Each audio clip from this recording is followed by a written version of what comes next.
Hello, welcome to the THC Show. Or is it the Three Happy Cats Show? I do have three happy cats. They like the THC Show. They hang around and wait every time just before we start so they can get up and entertain you. There's Sam back there.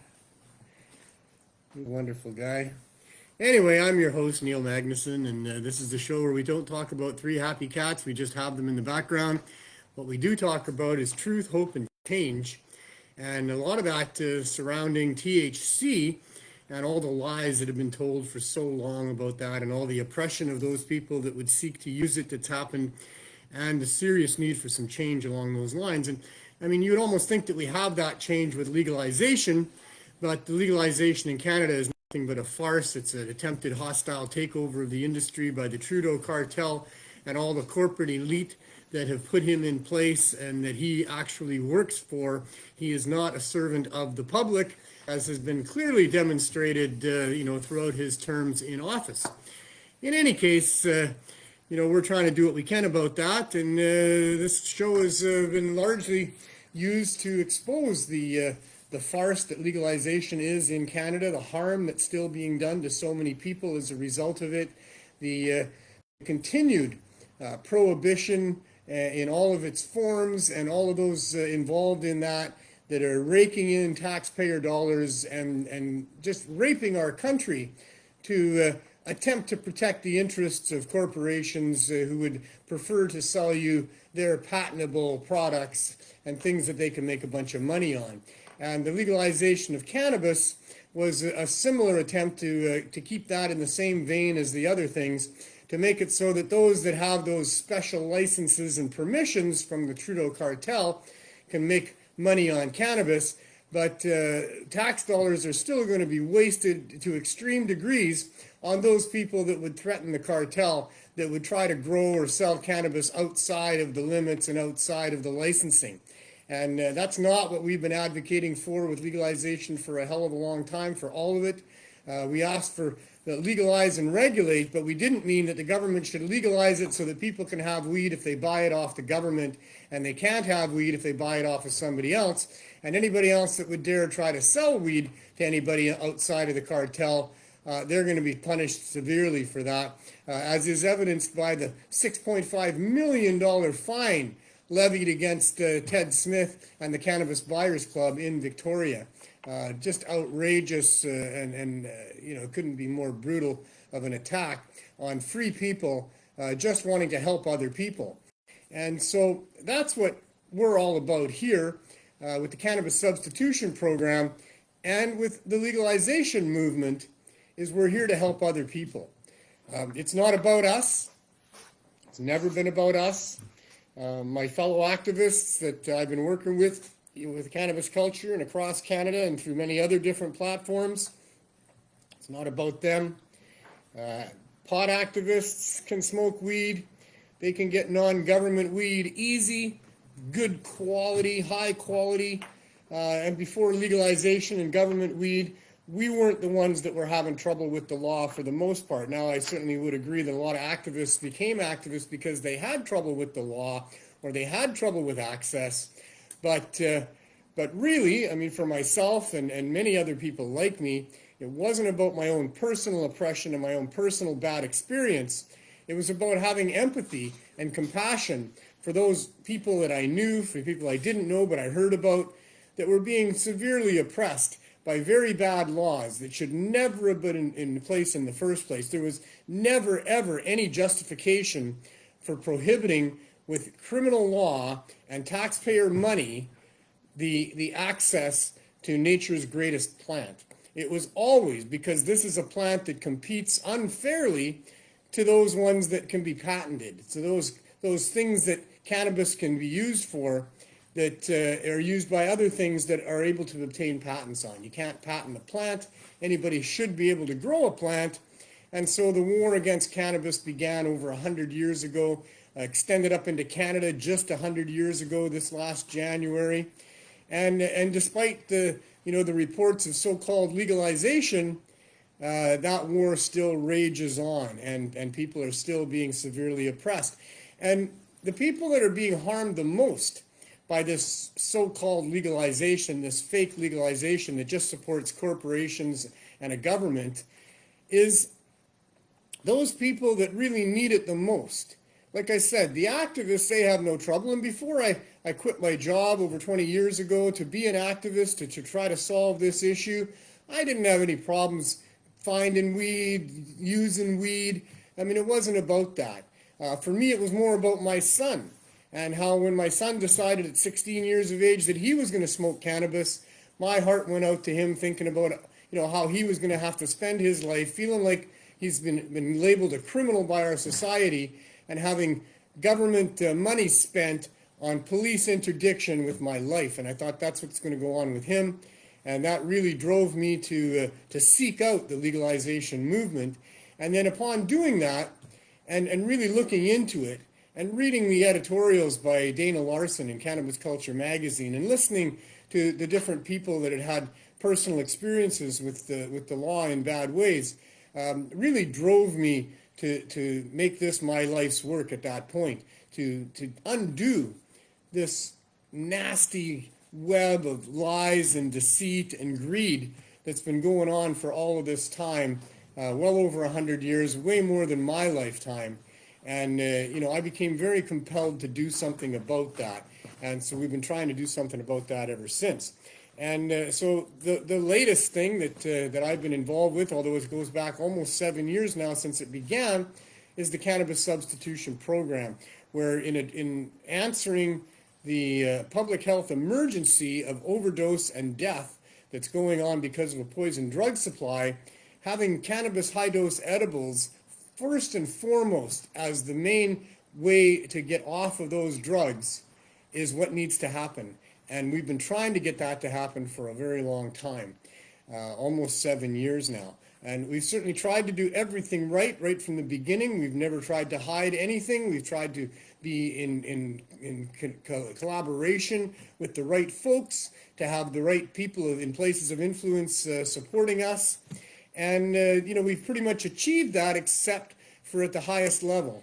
And that's where the corruption runs the deepest, is at Health Canada and the federal government and the Prime Minister's office, and the Justice Ministry for that matter as well, where they maintain the lies and the fears and the restrictions that match those in their form of legalization, so that Canadians can only have government weed or weed that they grew themselves. They can't have access to edibles that are over 10 milligrams per unit. And although that may well be the right dose for somebody who's just trying out cannabis for the first time, legalization does not mean that everybody using weed in Canada is a novice user.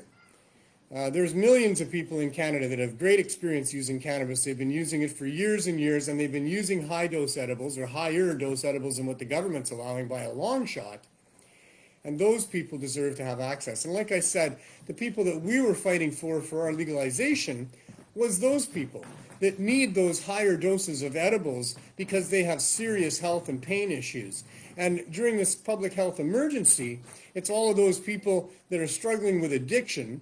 And it's addiction because you can't quit. That's why it's addictive. It's not that you're compelled by a serious desire to have the great feelings that the drugs give you. That only lasts for a short time in using those drugs. That wears off. And in fact, it wears off, and now all you're doing is trying to maintain not feeling sick.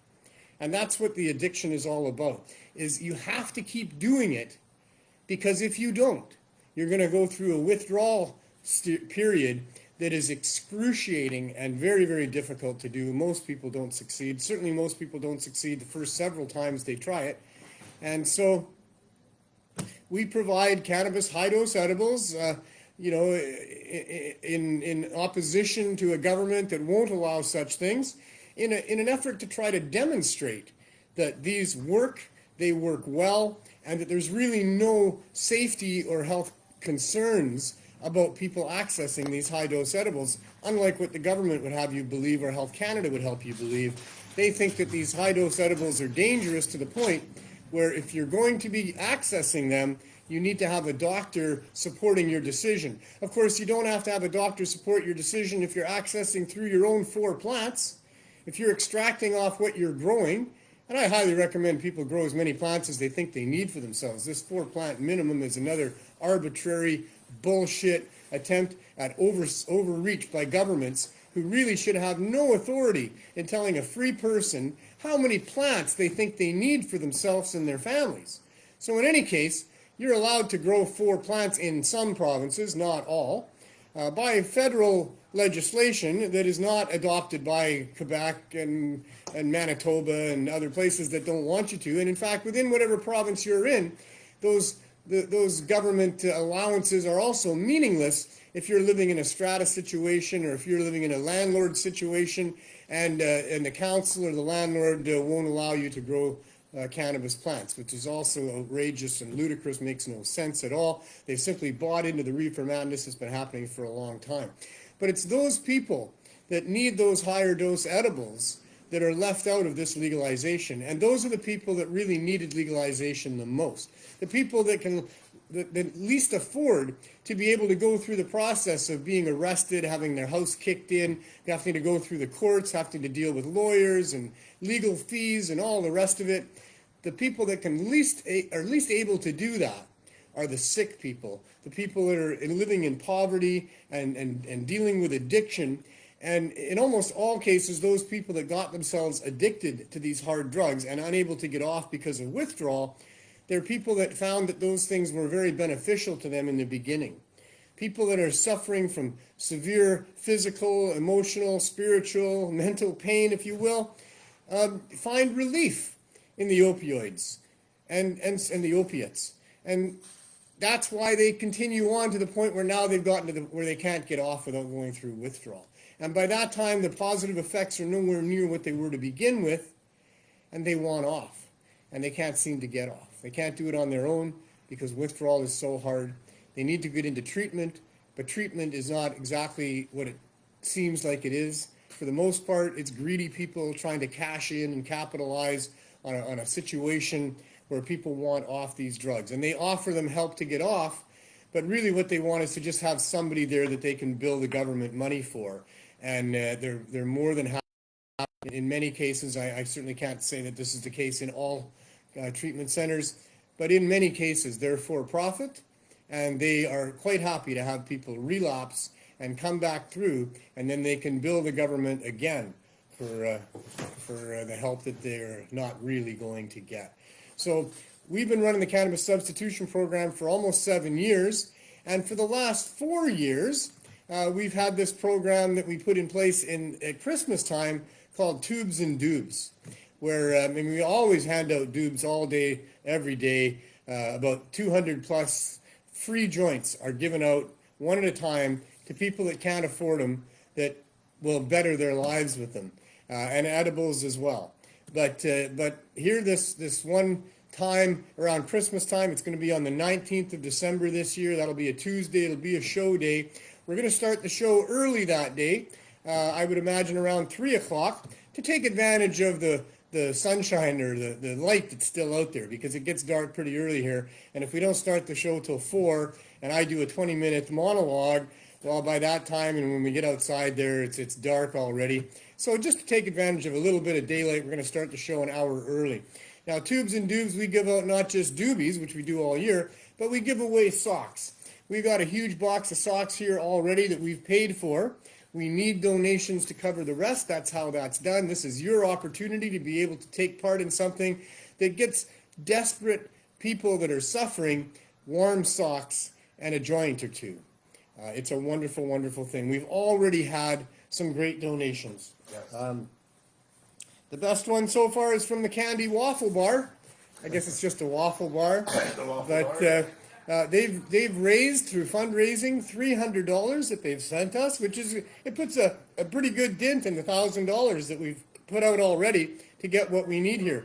We've also, $419, roll them if you got them. I'll be right with you.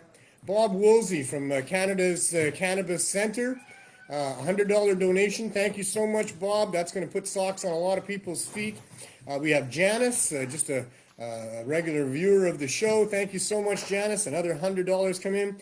That's $500. We're halfway to our goal already. So you folks got to get in there quick if you want to help us. And that's okay too.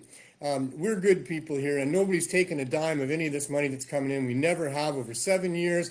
Everything that comes into the Cannabis Substitution Program is used for the people that we're trying to help, all done by volunteers, myself included.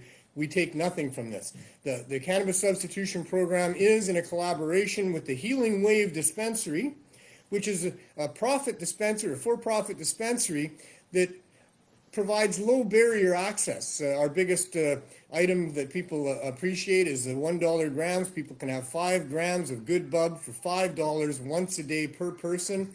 We have $1 joints, and the money that is brought in through that is used, a portion of it, to support the Cannabis Substitution Program. The rest is used to pay rent on the space here, which is part of our application to Health Canada that was put in over 3 years ago, and we're still hoping for a positive result on that, although it looks like we have to take them to court to try to get that.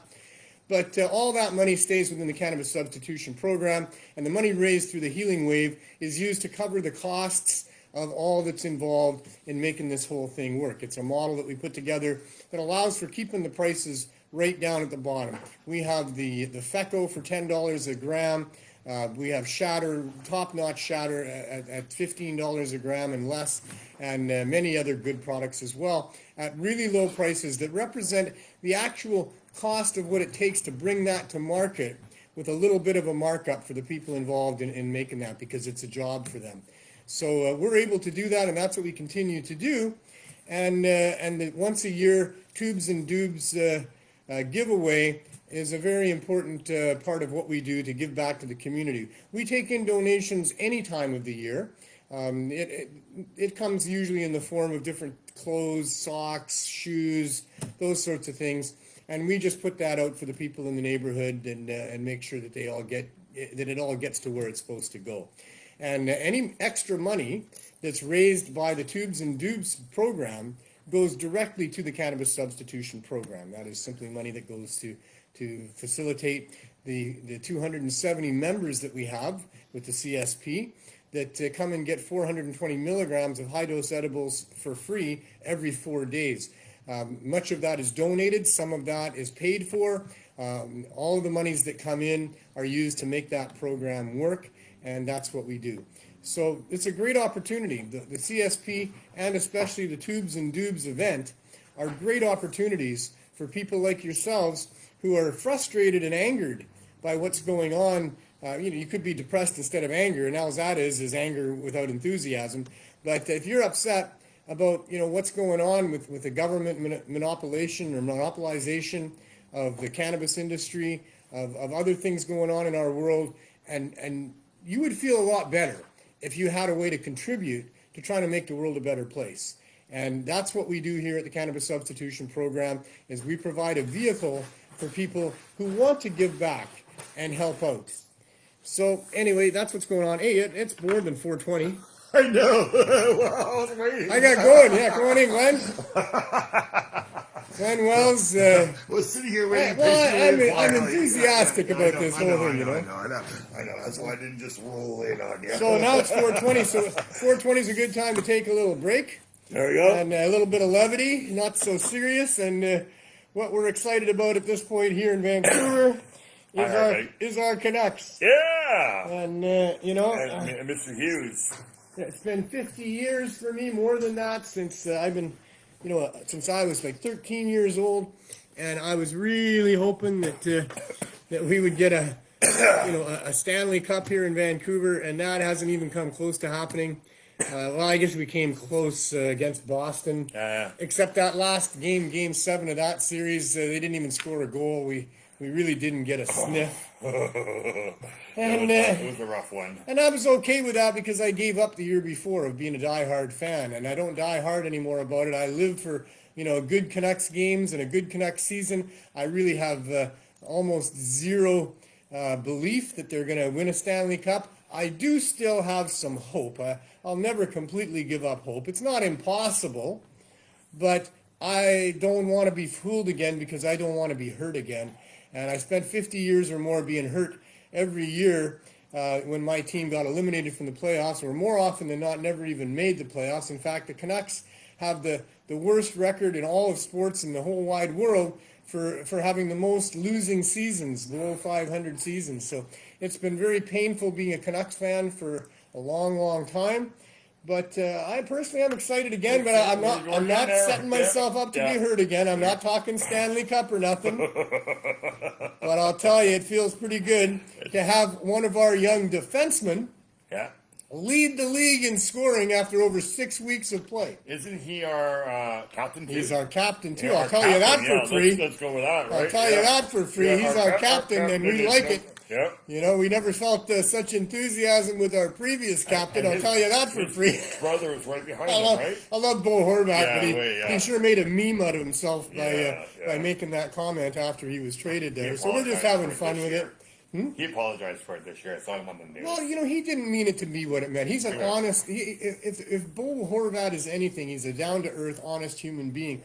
And you know, when the Canucks were sucking, you know, he was the one that came out there and talked about it and was very frank and honest about what wasn't right with the team and how they were feeling and all that sort of stuff. So when he got traded to the New York Islanders and they had just won a game, or maybe it was just before a game, but they were on their way to making the playoffs. Yeah. And the arena was electric. You could hear it, you know, in behind. And it's New York. A female reporter, you know, asked him if he had ever felt that enthusiasm, you know, as a Vancouver Canuck, and he said, "No, I never experienced anything like this. I'll tell you that for free." But he was also in New York, right? That's a very big place, and they're very, very big sports people down there, right? So, so. No, I forgive Bo for that. I don't think that it was anything really intended against. He hadn't made the playoffs for most of the years he played here, so he didn't get to feel that enthusiasm. So we needed a Cinderella game of the playoffs, the last game, New York against Vancouver. Sure. We'll show you what Bo Horvat did. Well, we beat him in that game anyway. I'll tell you that for free too, although you can look that one up.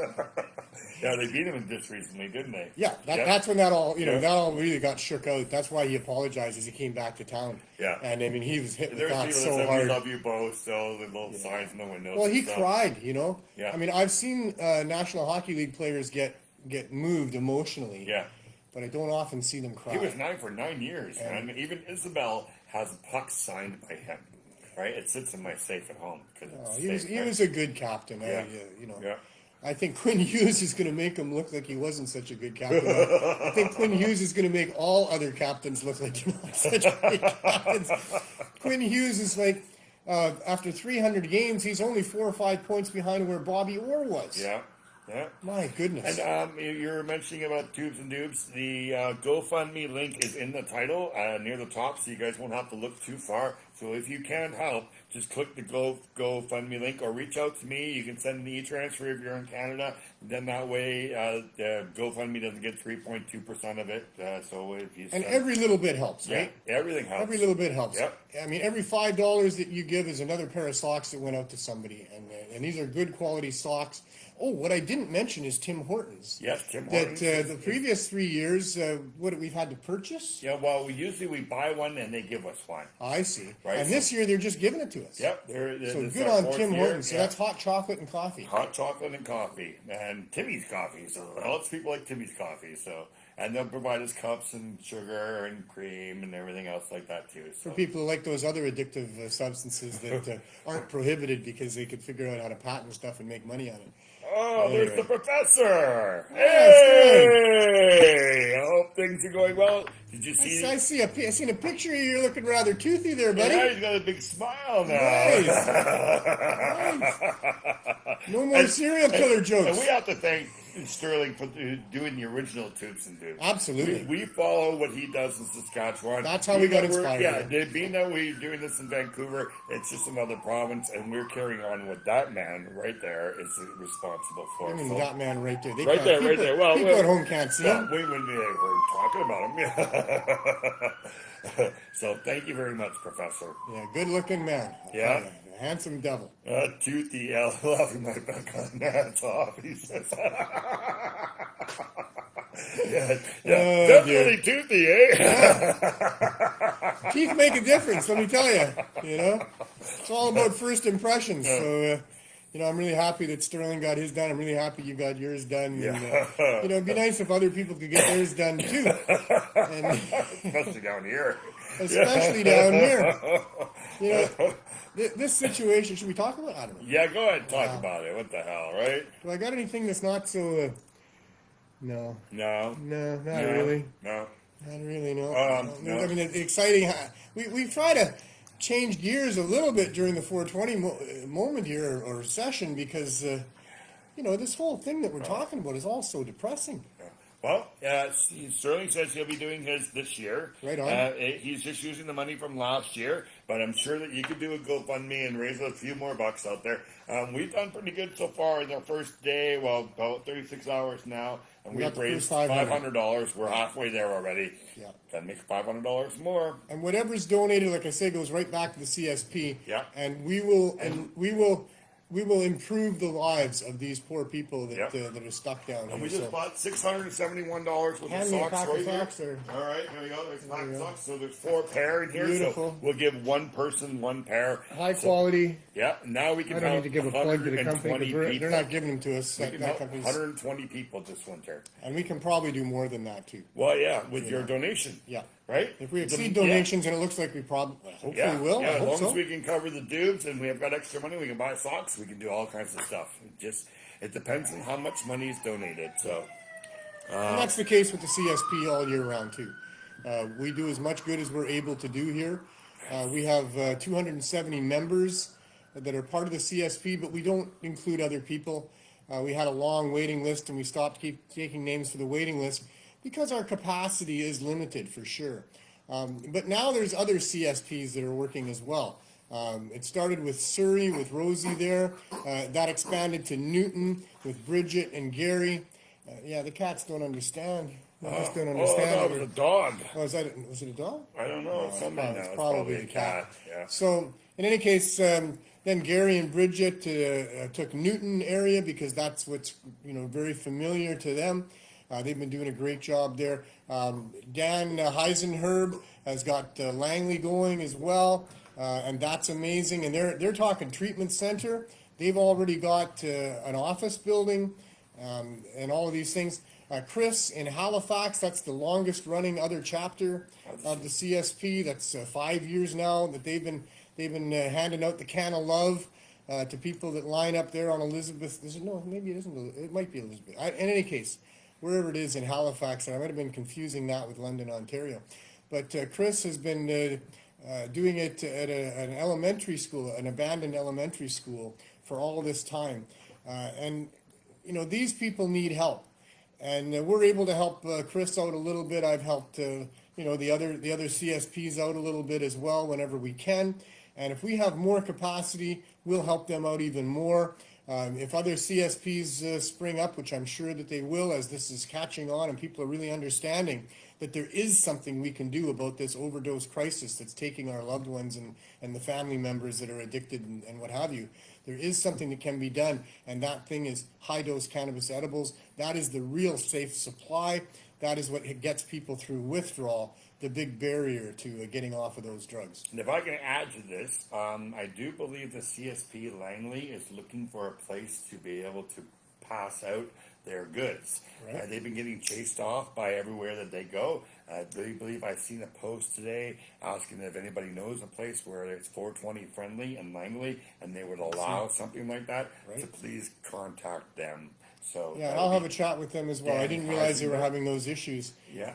There may well be other advocacy groups in Langley that would help out. Yeah. And, so we'll chat with I them believe I about saw a that. post on Dan's page this morning when I was scrolling through. So I noticed that in Halifax, Chris has put together a remembering board of Coroplast, where people are putting the names of loved ones that have died. Oh, wow, eh? And it's filling up fast, unfortunately. Yes. It's a terrible crisis that's been happening here. Personally, I don't have the numbers because it's overwhelming and it's hard to think about. Yeah. But it's definitely over 24. It's probably closer to 36 people that I personally know. Not just in this area. Yeah. Other people as well that passed away as a result of the overdose. I've had just recently a friend of ours, I won't mention his name or anything, but just had his niece pass away. right, from an overdose. So Terrible. yeah. It's just it's so hard to deal with the loss of people My when it's kids so lost sudden. a half sister to it. So. Typically when somebody passes away, it was, an illness and Yeah. late in life, and they've lived a good life and blah blah blah. But instead, The we're only time you we're OD dealing is with when you did it on purpose. we're dealing with people that were traumatized at some point in their life, either in childhood, or in a workplace, or some sort of an accident where physical harm came to them. They were put on opioids, or for the people that were traumatized as children, they end up trying, opiates at parties, Yeah. and it works for them. They've been secretly suffering for all their life. Yeah. And then they, get to try something at a party or something like that, or through friends, and it's instant relief for them, and that's why they keep doing it. There's a lot of people that are in that same situation, and they try those things, and they don't get stuck on it because Yeah. it doesn't do that much for them. But for the people that are really in serious pain and trauma, it works for them. So these are the people that we're talking about. These are the people that struggle, with addiction. But when you struggle with addiction, and that's because you've been struggling with pain and trauma, that means that typically you're also struggling with relationships, with what goes on in the workplace, families. These are people that just don't function properly because of what's happened to them. Yeah. And literally, they are the abused people, the abused children of our society that are just trying to figure out how to deal with life. And the problem is that our society doesn't really get that en masse. And the reason they don't get it is because the corporate interests have been served by maintaining these people in the state that they're in, so they can be used for political currency. Yeah. To hey, look, we got this group of people we need to help. We're the government that can help them. They're used to justify the drug war because they inevitably almost end up in substance abuse to try to deal with their issues. And so when they get involved in substance abuse or misuse and become addicted, now those forces that want to keep cannabis illegal to profit off of that, they can say, oh, look what happens to people when they start doing drugs, and cannabis is the gateway onto those harder drugs, and all of it justifies this immoral, unethical, and really unjustified drug war.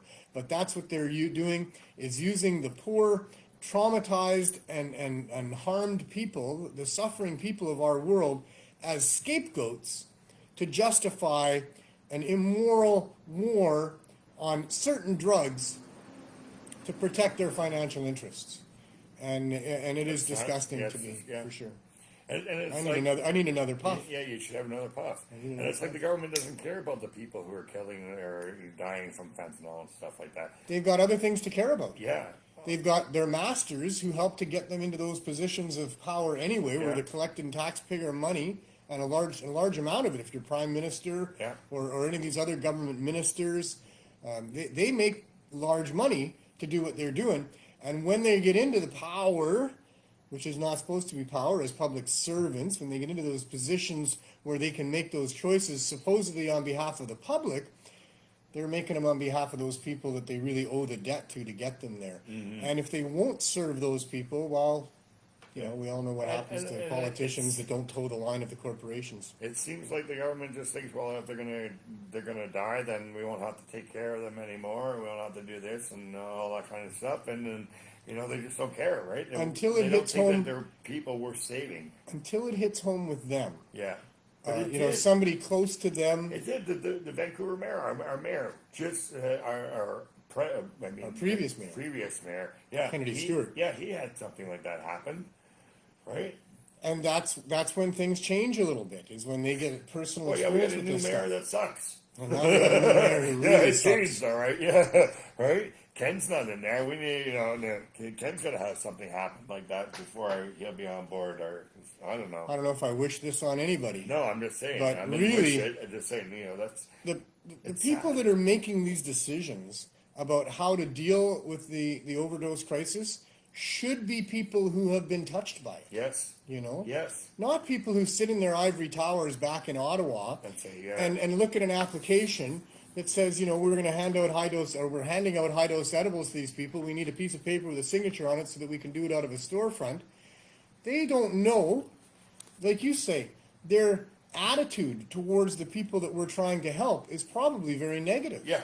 You know, these are the dregs of society. These are people who are getting their karmic payback for the nasty things that they've done. This is what they think. And right? they've done these nasty things because of their addiction that the government won't They help just them should with. never have started trying those drugs in the first place. Yes. And they should just quit, you know. They really have no concern for that which they are. Something tragic happens to them. Or And maybe then unless know. they come down and spend some time here. Yeah. You know, you can spend some time with us, or you can spend some time at Van Du. Yeah. And you can talk to the people there. You can get the lived experiences of people and what it really means to them. And then you can get a sense of it. Then you can be brought to your compassionate side of things. Yeah. But as long as they don't want to know. Yeah. Right? They don't Yeah. want to know. Yeah. They don't want to care. Yeah. They can't care. Because what they're supposed to care about, according to their masters, is making sure that only the people that can pay big bucks are going to get access to cannabis. Yeah. And that they're never going to admit that it has medical value, so we're never going to have, you know, any high dose edibles for medical things. We're just going to have low dose edibles for recreation, because they don't want to ever admit that what they had been spending billions of Canadian taxpayer dollars on and ruining millions of lives in the process. Every person that's busted represents another family and extended families and friends that are also harmed because of that person getting busted by the system. Millions of people having their lives ruined by this stuff. None of that is of any concern to these people, because they're concerned about the profits, and they don't want you to ever think it was medical, because they don't want to be taken to task for that. So here we have this ridiculous situation where Jack Harrer was right. The emperor is naked. The emperor is completely stark naked, telling things that are complete lies to people and thinking that he's being believed. And the emperor is not only naked, he's bent over with his butt cheeks spread apart, prone to be, you know what I mean? Like, this government is so corrupt. Yeah. What this should be about, what everything should be about for every human being, for every organization, certainly for every government, is what's right. What is right? The difference between right and wrong should not be overruled by greed over compassion. The role of public servants, for the most part, is not to look after me or Glenn or other people that are functioning okay, that can make it on our own, you know, especially if the economy was in better shape. I mean, these days everybody's having a hard time. But no, it's the people that really have a hard time with life. That's what we want our governments to be involved with. That's what we want our tax dollars used for, is to be compassionate with our family members in the extended family of Canada who are less fortunate than the rest of us and need some help. That's what a compassionate society does. That's what a civilized society does. And that's not what's happening here in Canada. And it is best exemplified by this attempt to take over the well-entrenched and thriving industry that was cannabis throughout Canada, by taking that over, controlling it, restricting access, and instituting what is really Prohibition 2.0, and targeted for the most part on restricting access to the very people who need it, and who need it desperately. So, you know, we do not have proper legalization, and I needed to talk about that. As you know always. what I was going to say is that I think we need, remember Scared Straight? I think we need a movie like that. Yeah. Where we can follow a specific person, get people's heartstrings going, and the person would have to. Scared Straight, was that that was a jail movie, remember? Well, was it a movie, or I mean, I thought it was a bunch of ex-cons. Yeah. Well, going to different schools Well, there was a and, movie about and it, too. addressing assemblies Yeah. about, you know, what happened to them when they made some wrong choices. They were bringing kids to prisons right? Right, there is a movie called Scare Straight where they brought the kids to penitentiary prisons, U.S. prisons and stuff like that. I think it went both ways. Yeah, I'm pretty sure it went both ways. and you went and visited these guys, and they were very nice to you and stuff like that. And they made the kids cry and all kinds of stuff. Scared straight, right? Scared straight. They weren't there to give them cookies and milk, right? So, yeah. Yeah, we should scare a few of our politicians straight, and that's what happens when their family members are touched by this drug war, is that they can be scared straight. I mean, the prosecutor who put Mark Emery in jail later recanted, confessed, asked for forgiveness, and completely went on the other side. And Mark was right, and Mark was right about what we're all fighting for, which is reasonable access, no penalties for anything to do with pot. Tell the truth about cannabis. In my case, I want an apology. In other people's cases, they deserve reparations. I mean, this has been a really big deal for a long time. This is not some minor little side of things where there was injustice being done. This is not some obscure law that was being enforced against a small population of people, and it's not fair and it's not right, and some activists went to bat for them. No, this is a really, really big deal. The intervention of police officers into free citizens' lives because of cannabis and the harm that they did to those people was so widespread. It was the number one thing that the police were involved in. The gangs that spring up and exist exactly because there is prohibition. If you try to prohibit something like cannabis, you are guaranteeing there will be an organized underground marketplace where people are going to go to access it, because the demand is going to actually increase with prohibition, and it's already really high for cannabis anyway, and especially if people understand how valuable it is in helping them sleep and helping them feel good and changing their moods and all the other things that it does. It's highly in demand, whether or not a government says you can't have it. But once the government says you can't have it, now it's even more highly in demand. And it's highly in demand and will be accessed by people who are marginalized, who are unfairly affected by things, like young people who have a rebellious side going on, adults who are worse than young people when they realize that they're being bullied about things. So all of those vulnerable people, and the people that are sick, and they're going to do whatever it takes to get what they need, no matter what some government says. And, well, they should be able to. If we were dealing with what's right in this world, what's right is that somebody is suffering, there's a possible aid for them available, and the government of public servants should be assisting that public person in accessing that which might help them. Not restricting access because maybe it's dangerous, or maybe some people have had violent, all the lies told about cannabis do not justify using the criminal law to prevent anybody from accessing this. If 90% of the people have problem with a substance, but 10% are going to use it for relief of serious pain and suffering, it is not right for any group of bullies or government, whatever you want to call them, to now restrict access to 100% of the people.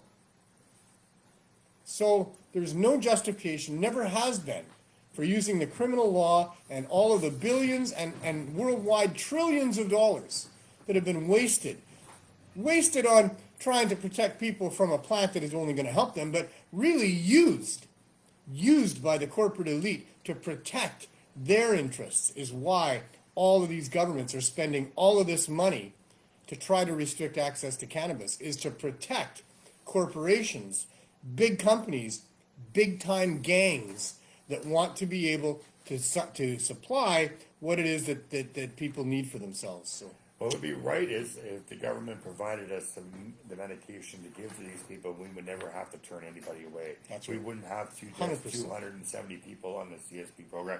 We would have everybody on a CSP program because we would have the donation to do it, right? That would be right. they have millions of dollars They do. available. These companies do too. They can right. pressure the government to say, hey, we want to help these people. But they do the opposite. Yeah, I know, eh? They take those millions of dollars and they lobby governments to maintain this prohibition, Yeah. which is highly immoral. Yeah. But governments have millions of dollars right now available to people that will help with the overdose crisis. Well, that's us. Yeah. And I applied. Yeah. And we don't get a sniff. And then they talk about it on the news. Oh, we got to help these people with the overdose crisis. So you know who's going to get those grants? Yeah.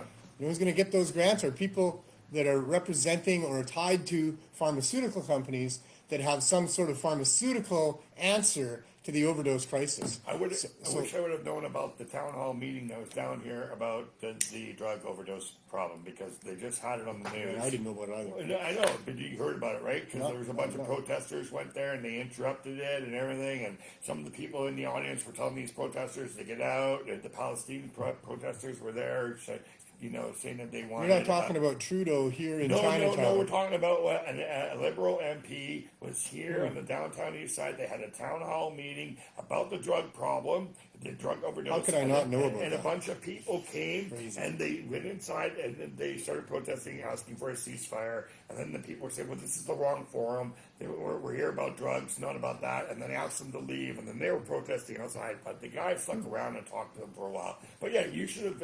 I wish we have known about that. Yeah, how do I not know about that? Yeah. All right, I didn't know about it either, right? We're not in the Liberal campaign, or that, we don't. Yeah, know they come and do everything these that's things, going on. kind of on the down low lots of different times. There's certainly not much warning about it, but I am still in the know on the inside. I should be told about these things, and Yes. usually I am. Well, if I So I didn't if know I about hear that about one. it, I'll let you know in time. Of course right? you will. Yeah, I always do, right? I know.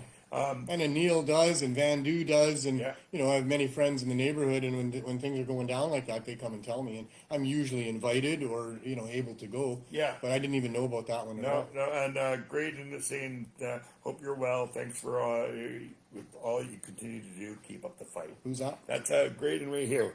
Oh, great. Graydon Germain. Well, thank you very much. I appreciate that. Yeah, that's very nice when people reach out. And like I said, we could use your help. So the tubes and dubes, right? GoFundMe thing is in the title. Or a there. letter. Yeah, or a letter. Yeah. So now there's a petition. Can we put that in the I'm link? going to do it. Yep. So there's a You can talk about petition that's being circulated by a bunch of advocates for the government expanding the available dose per unit from 10 to 100 milligrams of cannabis. And that's a petition that we should all sign. Here it comes. And I wish you could sign it several times. But, this is our biggest fight, I would say, is that the government needs to have those high-dose edibles. But the other half We of need our them. fight... We need them because they've asked for a prescription for anything over 10 milligrams. We need that permission, them to say yes, so they won't have to have be able to ask for a doctor's note, right? If the government has it, then we can have it, and then it'd be best for us to sign the petition. Sign the petition. Please. And so what we're doing is basically twofold. The one is that there needs to be access to the higher dose edibles, and that is for sure. And I mean, if you could get a unit of 100, that's fine. That's plenty. Now you can buy 4 or 5 or 6 of those, depending on what you need when and what your needs are. But then people would be able to get what they need. Right now, if you need 100 milligrams, you've got to buy 10 of those units, those chocolate bars or whatever. Or a package of 10. Or a We package of saw 10. packages, right? But I mean, it's a lot Yeah. to consume when you're just trying to get some cannabinoids inside of you. And some people are diabetics, and other people can't eat properly. And there's a bunch of different things going on. There's some people that need 500 milligrams just It's to be able just to get reasonableness. Yeah. That's all it is. It's what's right. The right thing is that free people deserve to have access to cannabis in its higher dose form. That's all. That's all. Yep. I mean, it's not reasonable that they don't have access. I don't care what excuses you come up with, what justifications you think are there. A free person gets to access higher dose cannabis edibles if they want. And so somehow, if the government wants to be involved at all, which they really shouldn't be, but well, whatever, they need to make sure that there's people that are providing those things to people so that they're easily accessible. Now, the second part is most important of what it is that we're still fighting for here. And that is low barrier access. That means that they can't charge an arm and a leg for something that cost them a toenail. Right? Mm-hmm. This isn't meant to be It can't be. It's immoral to try to make it an excuse for rich people to get richer.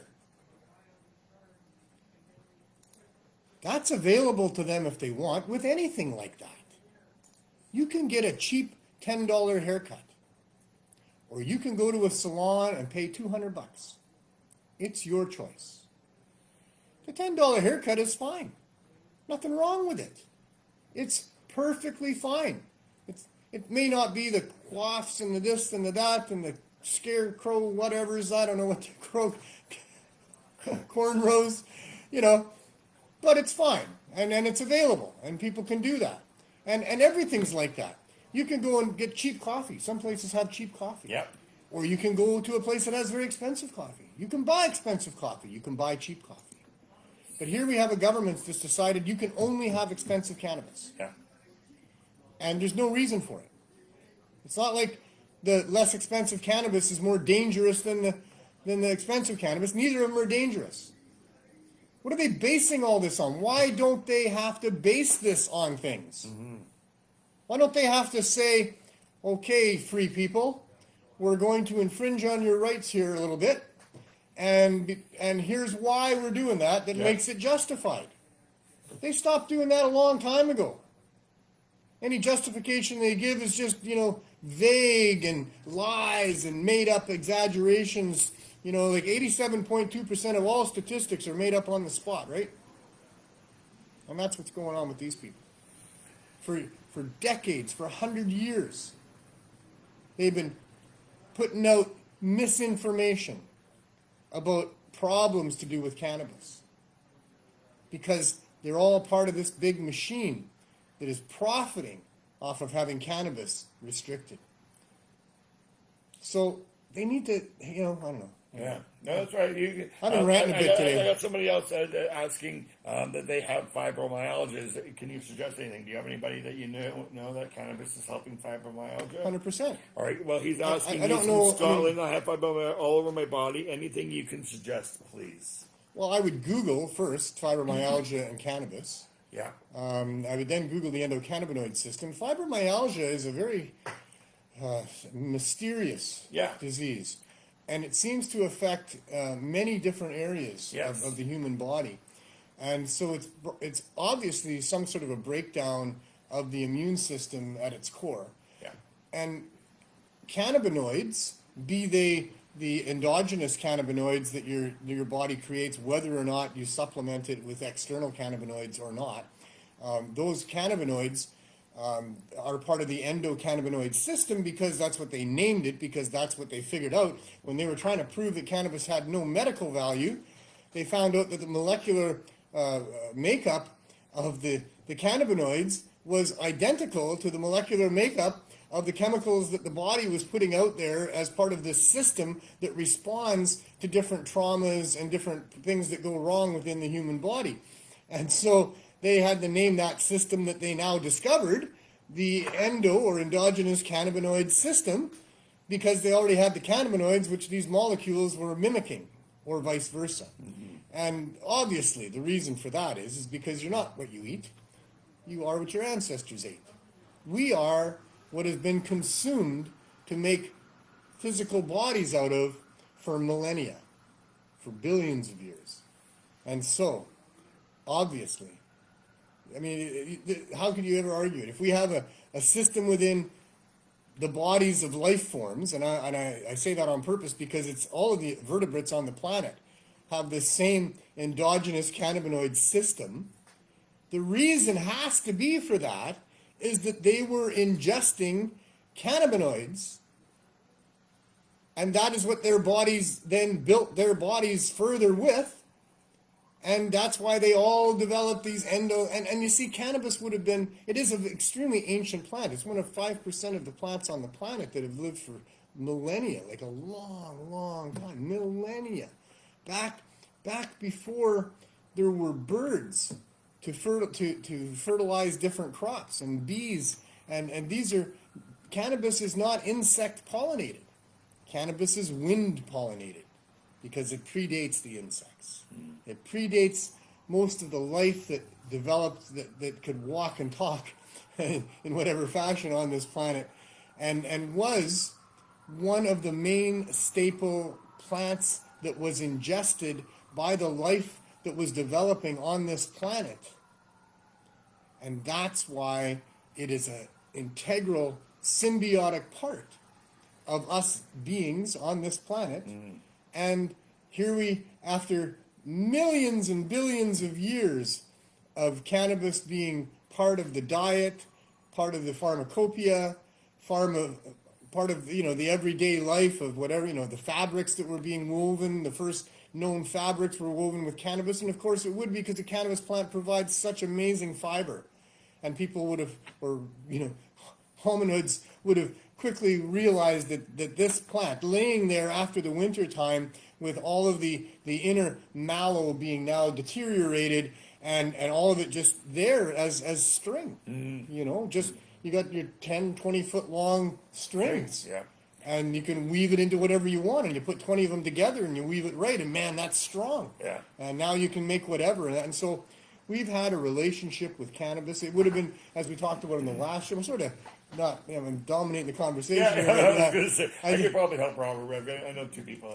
But we talked on last week's show about the likelihood that those hominids that would have been now trying to master fire would have found that the dried cannabis buds, the sticky buds, had the right everything in there to spark a fire.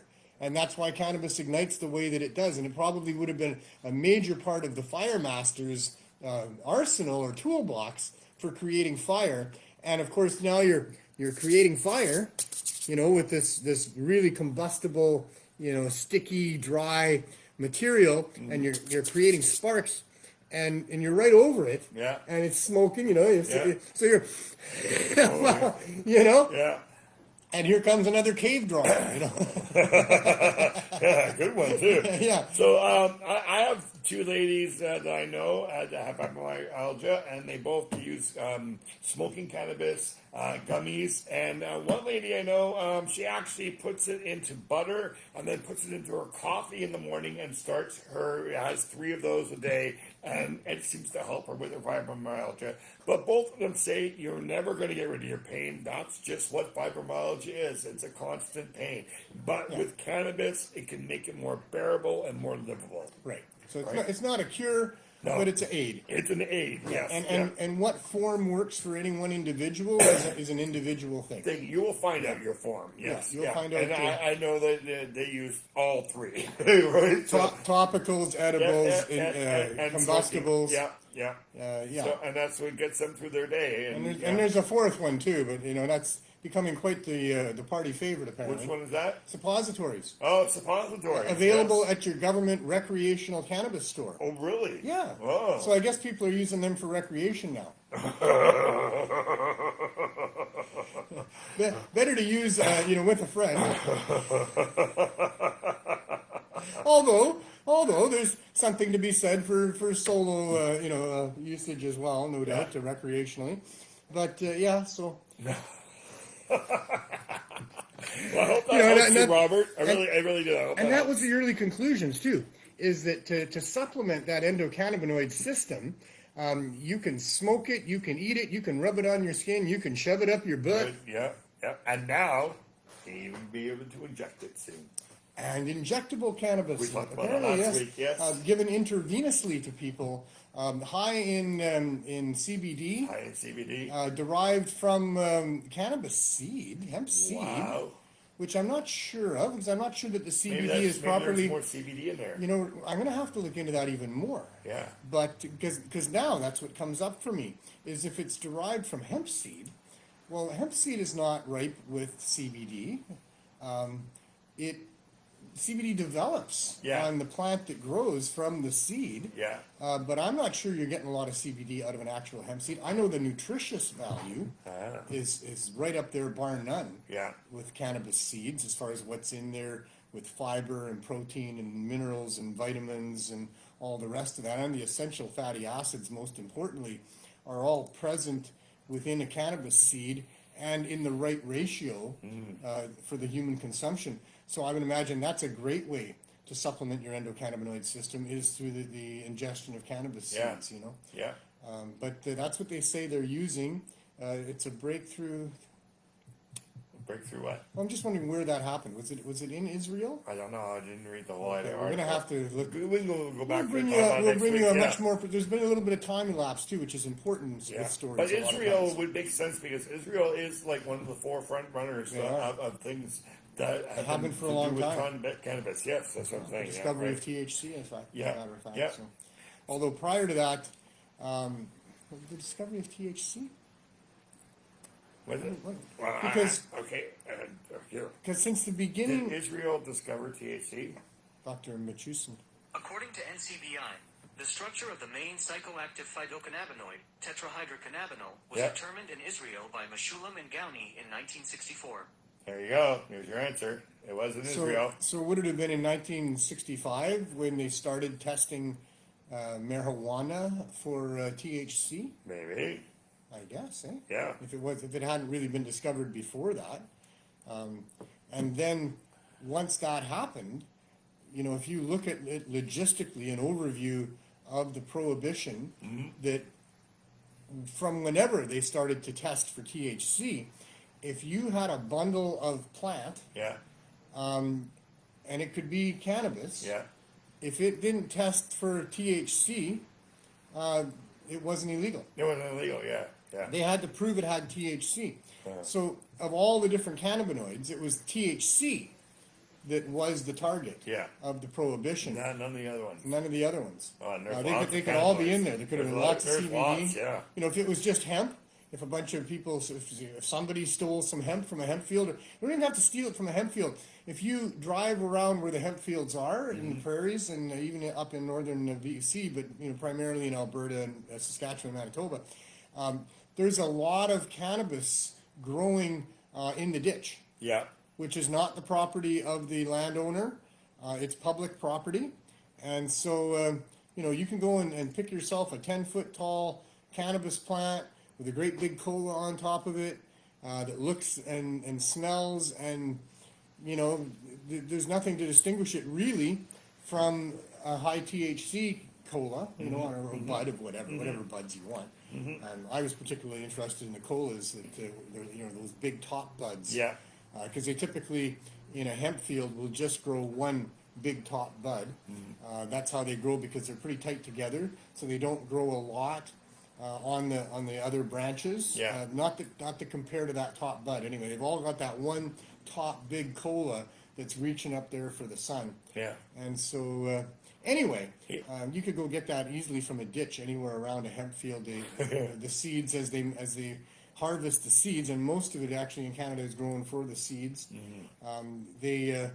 know, it's hard to contain seeds, and not only that, what you will see at hemp fields is birds. Yeah.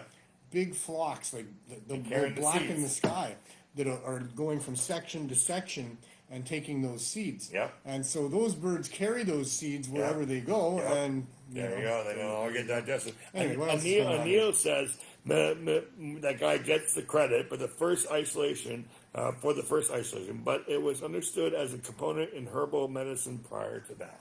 That's from Neil. Was it understood by law enforcement as the active ingredient within marijuana that they were trying to prohibit? Oh, when was That- the that- first that's time what that I'm law interested in. enforcement went off of it? Yeah, I don't know. I don't care when it was. At some point, that happened. Yeah. And at that point, what that signaled is a further stripping of the emperor. Mm-hmm. You know? Yeah. Because there he is now.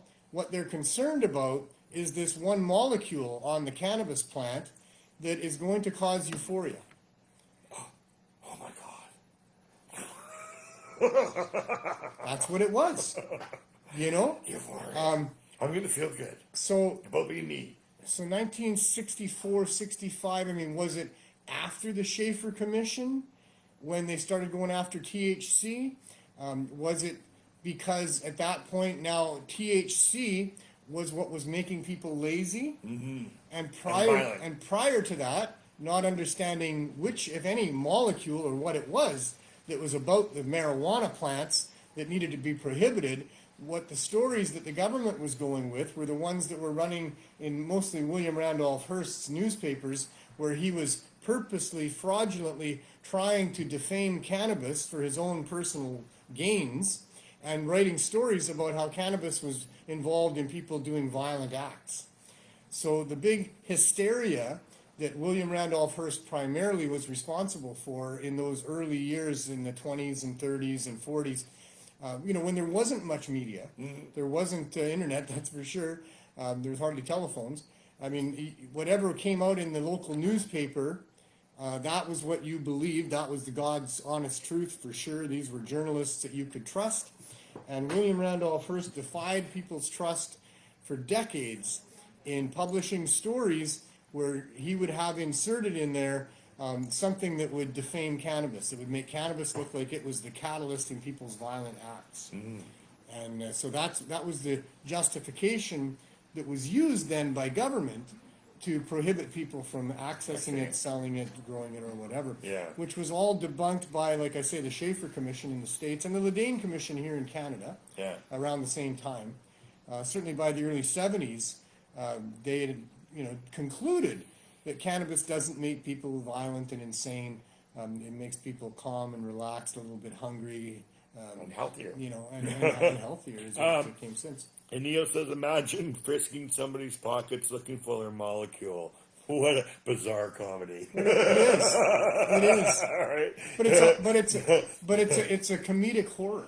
It is. Right? It's a comedic horror. Yeah. It's a black comedy. Yeah. Because if you've ever been that person that's got those molecules in your pocket or on your person somewhere, and now there's this intimidating police officer that maybe got you in handcuffs, he certainly got you by the scruff of the neck, and he's emptying your pockets, and he's going to find those molecules that provide euphoria. Yeah.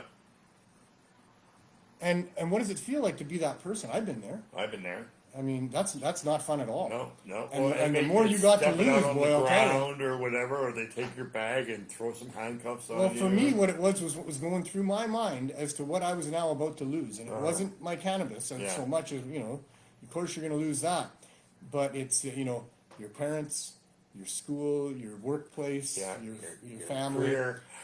So much. Your ability to travel. There can be many things that are of great importance to people, and at that moment, when now they're confronted by some law enforcement and you've got that molecule, oh man, you don't see your past life going before your eyes. You see your future ruined life going before your eyes. And that's what you sit and stew about when you're sitting in the back of the police car or in the jail cell. That's what you're contemplating. Is what the hell is this going to mean to me in my life now? My life's about And the government wants you to think, what a mistake I made, I should never have had anything to do with that stuff. What was I thinking? But that's not what people think in that situation. They begin to really understand how wrong it is, that they're supposed to be a free person. They weren't hurting anybody with this. Where is the crime other than you're disobeying the edict of an extremely naked prime minister? Emperor. Prime emperor, who thinks that he has the power to decide which molecules you can have and which ones you can't have, and especially those that are just found in nature. I mean, I love the way Chris Bennett puts it. That people have an inherent right to access the plants and the cacti and what is natural on this planet. Nobody has the right to restrict your access to a plant. If plants are dangerous, and almost all of them are, if you're a 4-year-old toddler and you're running around just munching on whatever plant you find, you're not going to make it through the end of the day. So what do we do about that? Well, we educate each other. You give parents and the public the right information to make good choices about how much they should drink, about whether or not they should smoke commercial cigarettes, about what the side effects are of pharmaceuticals, so that you can make an educated choice as a free person about what to use and what not to use. And so much of it is dangerous. I mean, you can buy enough drugs in a drugstore right off the counter to kill yourself 1,000 times over. Every fruit and vegetable in the grocery store you could reasonably eat too much of and die. Or you can even get where the government promotes alcohol and drink yourself to death quicker. Yeah. Right? Alcohol poisoning. Or Boom, you're go gone. ahead and smoke cigarettes. Yeah. The government's upping the taxes all the time. That just Yeah. means they're making it more and more expensive, but it also means they're just taking more and more of your money Yeah. to be able to access this thing because people keep doing it and it's causing all kinds of costs and problems, so they're going to take a bunch of money, but people keep doing it. Let's see the government try to prohibit tobacco. Yeah. I think Can you imagine? I think New Zealand is doing it right now, and every year it's getting less. What it is the age is growing. So they started at 16 and then 17, 18 until they're going to get to an age where. Don't get me wrong, there's things they can do. Yeah. You know, that's not a bad one. But There's a bunch of them as You well. got to be 30-year-olds to buy a pack of smokes, and by that time you're not going to smoke because Man, you- if you New can't Zealand do it had until a you're charter, Yeah. a constitution, Yeah. that wouldn't fly. Oh, really? Eh? That wouldn't fly. I don't know. You But- can't I don't know, decide that a because I know person it's a is European not of country. their own right mind to make choices until they're 30. Yeah. You know, that's not the role of government to be able to make that decision. But they want That's to get not rid freedom. of the smoking because of the health. Of course. things, right? So Of course. let's get rid of that. So And recommendations are fine. yeah. But prohibitions and if it doesn't make sense, it ain't going to work. And you know, we got a whole bunch of people right now that really want to smoke cigarettes, and they all have a right to smoke tobacco plant if they want.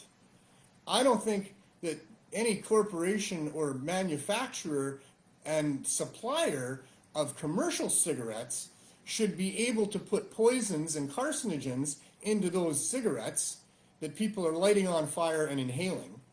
That, to me, is ludicrous. That somehow, I mean, there are government standards on just about any product that you have out there. If they're not safe for children, if they're not safe for people, they're not allowed. And where they are allowed, there's proper warnings about it, so people need to make choices. And like I say, prohibition on something like tobacco wouldn't work either. Mm-hmm. You know, the main reason it wouldn't work, I guess the main reason is probably the number of people, millions and millions, that wouldn't be happy about that, and they're not as peaceful as people that are using cannabis to you know, be calm and have a nice mood. You know, they wouldn't stand for it. But no, the number one reason is because of what the seeds are. Mm-hmm. So the cannabis seed is a fairly plump little seed there that can fairly easily be detected. Yeah.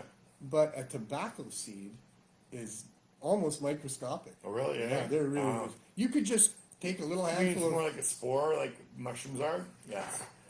So you could take. Well, they're tiny, tiny, tiny. So tiny that they're almost like dust. Yeah. You could take some in your hand and you could just put it into your hair. Oh, really? For those of us that have hair. Yeah. And walk through customs. Yeah. You know, and what are they going to do? Find, you know, little bits of dust? Are they going to be, you know, are they going to be putting people through full body scans to see if you have any tobacco residue or tobacco seeds, you know, somewhere, you know, just in your sweater? You know, just, they're so easy to smuggle. Yeah. That, and if the government tried to prohibit tobacco, then you know, there's millions of people that would not be happy about that. Now, what that means is that there's millions of people that would defy the government law. Mm-hmm. So an attempt to prohibit tobacco would have such a huge demand for black market tobacco, like it would be insane. That'd be crazy.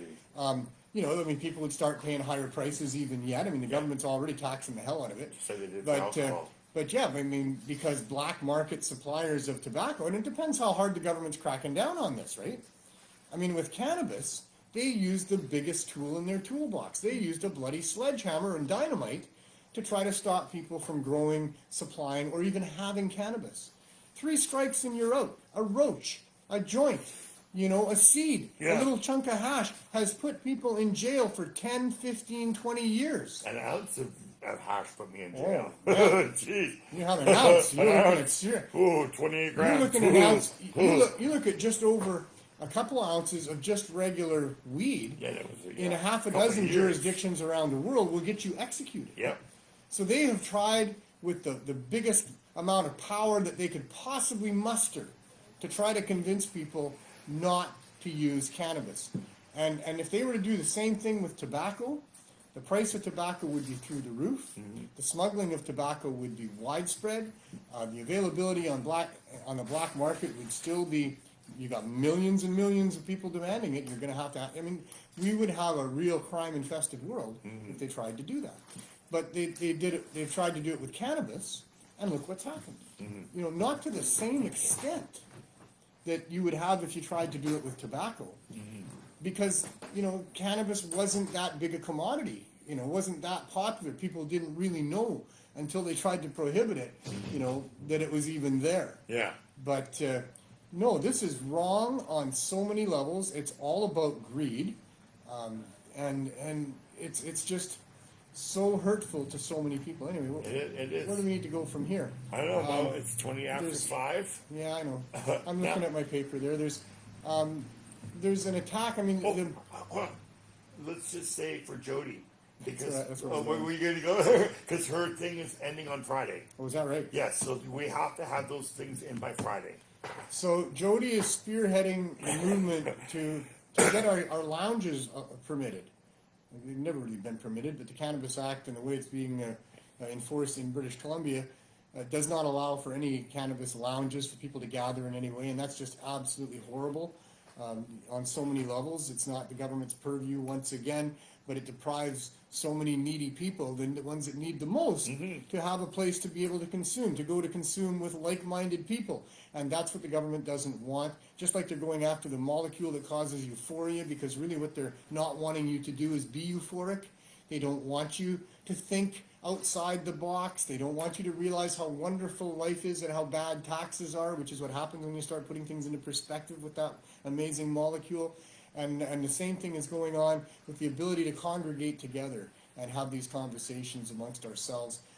People need to have lounges. So cannabisculture/saveourlounges.com. Write a letter. It can be brief. Send it in. The bulk of the amount of letters is what really matters, and that, you know, maybe a bulk this size isn't going to be big enough, but if you get one this size, and you know, all I did was raised it 1 or 2 letters. Maybe that's enough, right? There's a critical mass. There's that final straw that breaks the camel's back. You can take credit for That your letter. letter being the one that put it over the top. So just, you know, as eloquently and as passionately as you can, speak your truth about, you know, whether or not you believe governments should be able to restrict yourself and others from being able to have a space, a public space that you could enter into and consume cannabis without fear of anything. Just imagine how hard it's going to be for somebody who is in a wheelchair who uses cannabis will have to go out on the street in the wintertime to smoke. And how vulnerable they are when they do that. Yeah, exactly, right? You know, maybe their wheelchair doesn't go in the snow so well. Maybe you're in a place where it's like the snow is like 6 feet tall. What are you supposed to do, right? We need lounges right across Canada. We need safe places that people can go stay warm or cool in the summertime and be able to smoke. 100%. Right? Yeah. A safe space for people to consume cannabis. What the hell? We have ventilation now that can suck all that smoke out, so that the employees that are there are, you know, are safe. No, and nobody's going to, you know, it's not about safety with Yeah. cannabis. Yeah. It still has that same power, or that same effect out in public, where, you know, it's not okay to smoke a cigarette and blow it in somebody's space. It's not okay to do that. It's not okay to do that at a bus stop. It's not okay to do that in a park. It's not okay to do that in a restaurant, in a bus. None of those places is it okay to do. I wouldn't even do And it it doesn't matter what the government says. Yeah. Because we all know that secondhand smoke can cause cancer and hurt people and is really obnoxious to many people and can trigger people who are ex-smokers, that they don't deserve to have somebody come into a space like that and now put that in there. It's just not okay. And it's for safety reasons. Cannabis is not about safety. Nobody's going to get cancer. In fact, it might even help you. Nobody's going to die. Nobody's going to go crazy. No. But people don't want to get high if they don't want to get high. Yeah. And it's nobody's right to make another person high if they don't want to be. So we don't have the right to go into the bus stop or any of these places and consume cannabis right next to somebody who might not want to get high. And even if I'm Simple walking as that. I down might the not like the smell. It's just what's right and wrong in this world. Right? Yeah. And even if we're walking down the street and we happen to have a puff in our lungs and there's a kid coming by, I always hold it. Because you're a reasonable person. Exactly. We don't want, you know, they're with their parents. Mostly you don't want to get slapped by the mother. or the father. Whoever it may be with You them. could as easily be thanked. Yeah, but, you know, yeah, I mean, yeah. But yeah, exactly. We're all trying to do the right thing. That's what people are trying to do. Everybody's Yeah. trying to do the right thing. Yeah. Even people that are hateful. Even people that are greedy. Even people that are thieves, to them, moment by moment, what they're doing is the right thing. They might not be giving it a lot of thought, but somewhere at some level of their being, this is what's right to do. Yeah. It's what's right because that person deserves to be hated. It's right because you deserve that person's money more than they do, or you think they got it in some way they don't deserve it, or maybe you think they got it from you, that they stole it in a way. Who knows? Yeah. But what I do know is that as people do things at the base level, they believe it's the right thing to do. Yeah. Even if it's assaulting somebody in a serious way, all of those things are justified. People justify what they do before they do it. People are trying to do the right thing. And, some people do and some people don't do the right thing, and that's on them. But that which needs to do the right thing is government. Yeah. This group of our representatives that we've selected and now we're paying to protect us and protect each of our individual rights to be the sovereign being that we deserve to be, that nobody gets to bully us. And what government's role in our world of a civilized society is supposed to be to make sure that nobody gets bullied in any substantial, significant, demonstrable way. Yeah. That corporations don't get to bully underage workers or any worker into doing things that aren't good for them in way. The whole idea of government and regulations is to keep people safe and to have a good life. Yeah. And bullying is one of the things that will happen if it's allowed to happen. And if there's a police officer, that's a government public servant, if he's able to witness that, he will stop that. Yeah. And so would you, even if you're not a police officer, Yeah. right? But that's what governments are supposed to be there for, is to help us be the sovereign, free beings that we're supposed to be.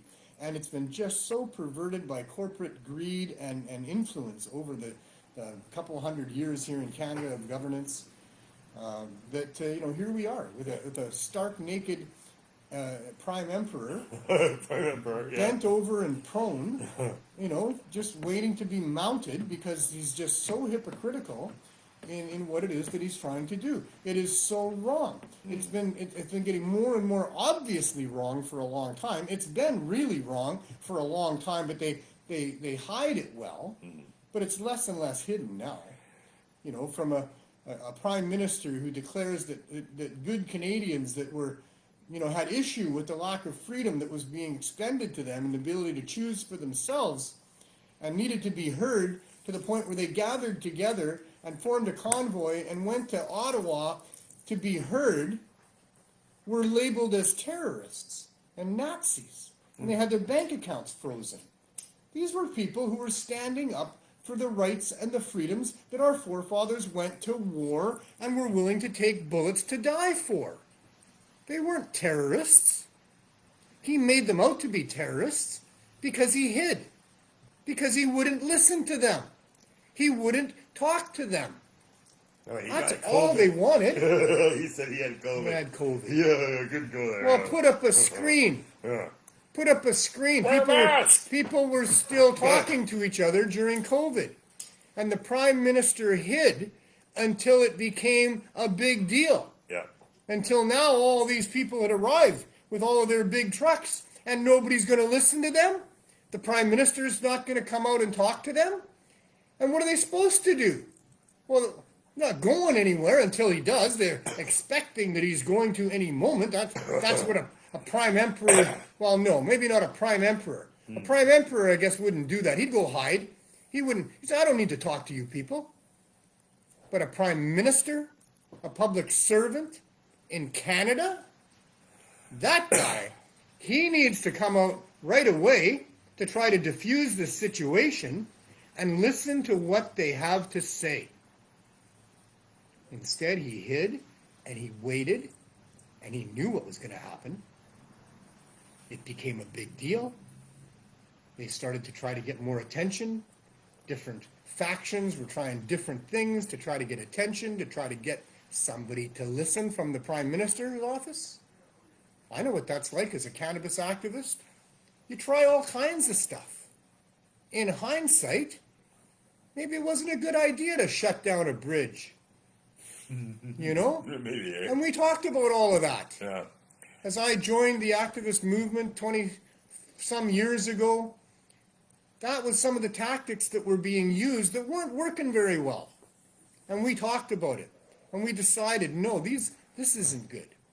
You don't want to destroy property. You don't want to inconvenience your fellow citizens to any great degree, certainly nothing significant. I mean, you never know when you're blocking a bridge whether or not somebody has a life or death emergency going on and they need access to that bridge. You don't know what emergency vehicle might be on the other end trying to get across there to save somebody's life. So, no, you shouldn't block traffic off and inconvenience people like that. You don't get public favor for doing that anyway. And I don't know whose idea it was to start blaring their horns, but it was well intended to begin with. And they were just insensitive to the people that weren't going to like that, or maybe figured their reason for doing it was bigger than somebody that was going to lose a couple nights' sleep. And that's not okay either. I don't agree with that. But for the Prime Emperor to just hide and wait until it got to the point where they could spin the narrative against these Canadian people that were there. This is an example of how corrupt it is. This is an example of how far we've come. This is an example of how deep the corruption is and how far it goes, and that it's been going on behind the scenes for a very long time. But there it was, exposed for all to see. Yeah. And it has not been answered to properly since. All of the scam continues. Government decisions are continuing to be made to profit the financial elite and the corporate elite of this world at the expense of people.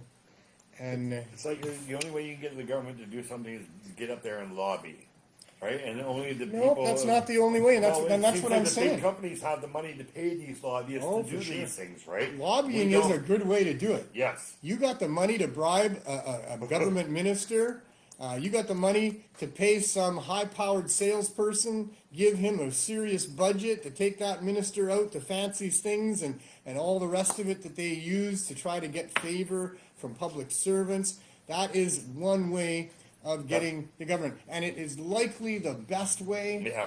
Man, if you can get that If you done, ain't got the money, all you you ain't need got it is a done. couple of compromising photos of that minister with the guy that you set him up with on that Friday night in the bar or whatever, and now you can get him to do just maybe they were on a flight on the manifesto of Jeffrey Epstein or something like that, or some of these other schemes that the corporations have to compromise the public servants in positions of influence. If you don't think all that's going on, then you're extremely naive. Oh, yes. But yes, they have the power to lobby, Okay, yeah. which is just a fancy, Which gets their way it's when we a don't, spin-doctored name for briberies and threats. Yeah. So they get these high-powered people to get the people of influence to be influenced. Yeah.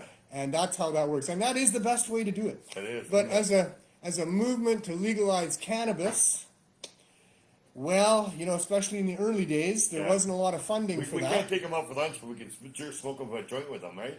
Well, Dana Larson sent some weed to all the different MPs at one point. Did he? I thought that was a good idea. I need another puff here.